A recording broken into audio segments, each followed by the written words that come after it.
Ladies and gentlemen, welcome back to another video with Swaggle Haas. And in this video, we're taking a look at Go Collect's hottest trending comics for the week of September 3rd. Now, for those who don't know, Go Collect puts out weekly articles that switch between hottest comics and trending comics. This week, we got trending comics once again, which is a more curated list of books that are really starting to move in the market, written by Matt Tuck. But before I get into the video, if you guys could drop me a like or a comment or subscribe if you're enjoying the content, helps for the channel, doing those things, I would appreciate it. But let's get into this video here today. Of course, like I said, this article is written by Matt Tuck. I'll put a link in the description if you guys want to do your own reading, but let us break it down for you here today. And coming in at the number 5 spot, a book that is really kind of cool to talk about, one that we haven't talked about on this hot list for quite some time, but this one right here is The New Mutants #1, new to the list, now sitting in the 94 slot. And what is the significance of this? Well, of course, this is the book that came out in 1983, written by Chris Claremont, that would feature the first issue of the run known as The New Mutants. Now, of course, you guys remember the New Mutants team. This was the extension of all the X universe of characters, where he would feature sort of the next generation of mutants that would kind of come on to the XMen roster, or perhaps, the X Factor roster, or whatever X roster was being created. And this is just one of those books that I think a lot of people have nostalgia for, a lot of people have a fondness for, a lot of people collected this particular run way back in the day. And this is one of those books that definitely had previous spikes, of course, during 2021, but also had other spikes in the market due to the fact that we got that New Mutants film, which definitely put a lot of eyeballs onto this particular book. But since that time, this book has definitely had a pretty big correction. And I think one of the reasons why, it's showing up on the list this week is that this is probably the cheapest this book has been in the last, say, 4 or 5 years or so. And as Matt points out in the article, one of the interesting things that he thinks as a theory as to why people are starting to look at this book is that, the rumors right now are that when we get X-Men into the MCU, it's very possible that they might do a property called The Mutants. And if they do that, that might bring some eyeballs to this book right here. Let me know what you guys think about that. Do you think that it would be possible to have the New Mutants book #1 here get a spike in the market if they call the X-Men film The Mutants? That would be kind of an interesting connection if the comic book market put 2 and 2 together in that kind of way. But let me know what you guys think. And as we dig into the numbers for this one, let's take a look at some of the values here. There's actually 2 10.0s, there's 4 9.9s, but let's focus on the 9.8s. 1,614 on the census. 30-day moving is $90 compared to the fair market value, which is $100. But like I was saying with this, you can kind of see that right now where we are in the timeline, dating all the way back to 2015, this is probably one of the cheaper times in which you could sort of buy this book. I mean, it definitely had a huge spike up back in 2015 when we got the original announcements of the New Mutants movie that was going to be coming, and then eventually had a spike in 2018. I think that would have been around the time when the movie was actually launched. I can't remember the date that it actually came out. Had some ups and downs, kind of got hot again in 2021. And where it sits right now, last couple of sales, 103, 120, 178. It's definitely a very, very affordable book. And maybe it's one of those, deep cut speculation books that a lot of people are thinking that, hey, maybe we're going to get another version of the New Mutants. I mean, every mutant book is, a pretty decent spec at this point in time with the MCU. And that could be one of the reasons why people are looking to jump on it. Then, of course, 1983 book, down at the bottom, you're not going to see it slabbed to the low grade, but when you go onto eBay looking for raw copies, you can typically see them being sold around that $15 or $20 range. All right, let's move on now to the 4th hottest trending comic of the week. And the 4th hottest trending comic of the week is one that actually we talked about not too long ago. This was actually a book that was previously on one of the hot lists, but this one right here is Amazing Fantasy #1, new to the list again this week, now sitting in the 63rd slot. And what is the significance of this? Well, of course, this is the book that came out in 2004, written by Fiona Avery, and would feature the first appearance of the character known as Arana, otherwise known as Anya Corazon. Now, this character of Anya is, of course, one of the Spider-Verse characters that everybody has sort of been speculating on. And one of the reasons that this book has been moving so much is that there's currently a lot of speculation that this character might be showing up in the Madam Web movie. Let me know what you guys think. Do you think if we see this character in the Madam Web film, that'll create more FOMO into this book right here? Because it's already kind of spiking up, and I don't know how people feel, generally speaking, about these Sony-verse pictures, but let me know what you guys think. Let's take a look at the numbers here. 9.8s have 751 on the census. Fair market value is 230. 30-day moving is 209.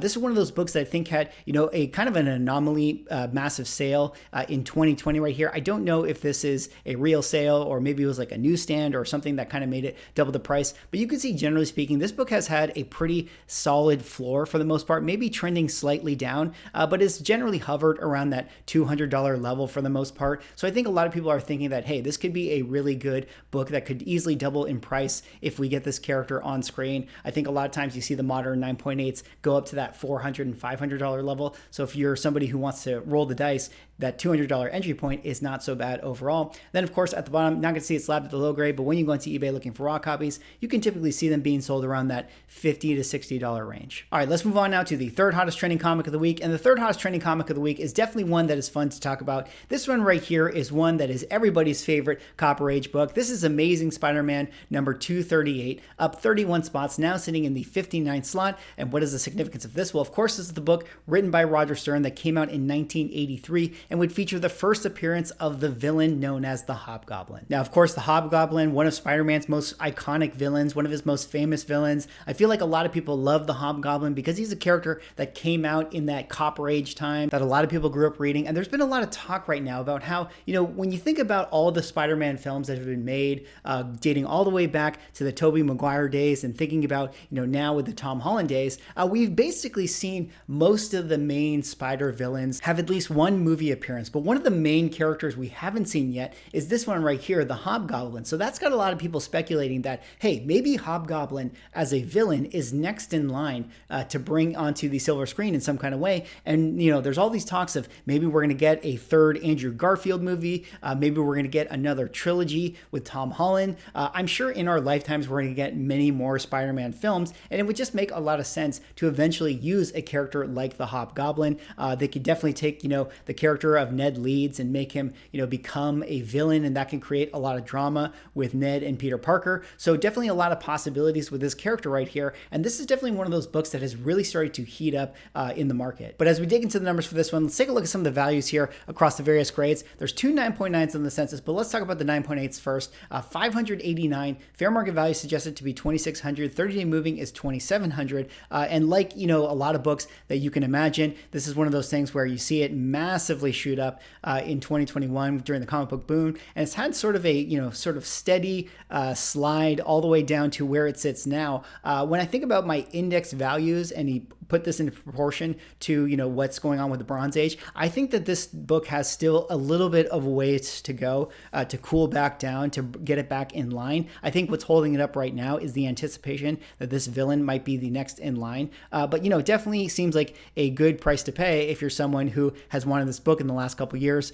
We're currently at the low, at least in the 1 year moving average. Let's take a look at some of the other values here. 816 9.0s, fair market value 1,300, 30-day is 1467. So interesting, in this particular grade, you could see that this one is actually setting all new record highs at the 9.0 level. So that's kind of interesting depending on which grade you're looking at, could be setting record highs for this particular book. And then down here at the bottom, there are some slabs for this book at the low grade because it is so popular. A lot of people love to collect this Amazing Spider-Man run. But typically speaking, when you go into eBay looking for a raw copy, if you want one that includes the tattoos, you're probably going to have to spend around that $350 level. If you're someone who doesn't mind having the tattoos, maybe you can find a book for $200, but that of course would give you the green label, the qualified grade. Actually, what do you guys think about that? Do you feel like this book should be qualified if it doesn't include the tattoos? That seems kind of silly to me, but I also understand it. Let me know what you guys think about that particular situation. All right, let's move on now to the second hottest trending comic of the week. And the second hottest trending comic of the week is a big one. This is the big one.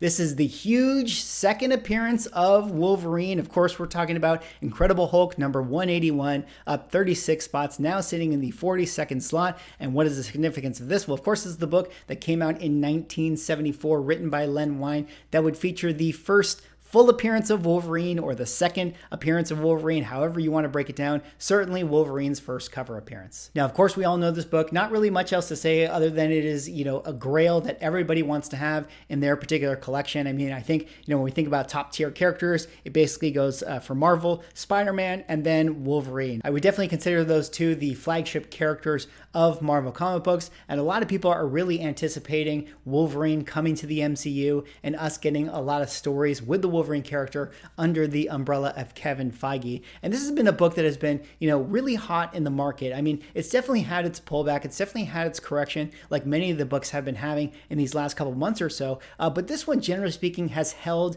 pretty strong for its floor value.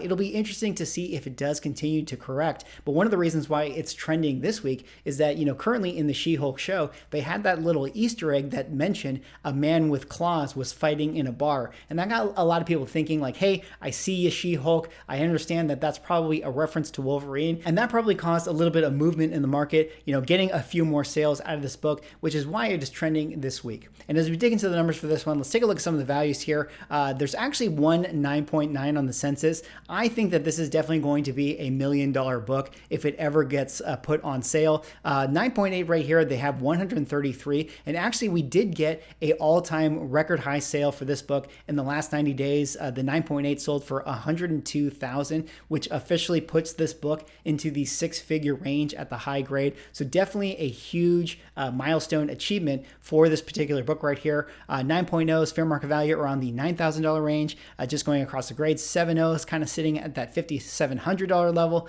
4.0's kind of around that $3,600 level. And then 2.0's generally hovering around that $2,000 level. And I would say that that's pretty accurate overall, because when you go into eBay looking for raw copies, I mean, this is one of those books that you're going to have a hard time finding a decent raw copy for yourself. But usually if you can find one, it's still going to set you back around the $2,500 to $3,000 range. All right, let's move on now to the hottest trending comic of the week. And the hottest trending comic of the week is one that is not very exciting to talk about. Here it is once again. X-Men Volume 2, number 1, up 13 spots, now the number 1 bought and sold comic book in all of the comic book market. But this one, of course, is the book X-Men number 1 that came out in 1991, written by Jim Lee. And then in this particular instance would feature that cover D appearance of Magneto. Now, not really too much to say about this book, other than it continues to be a book that everybody wants in the market, especially this particular cover. I mean, I think it's really interesting. I went onto eBay before I did this video to see what the buy it now price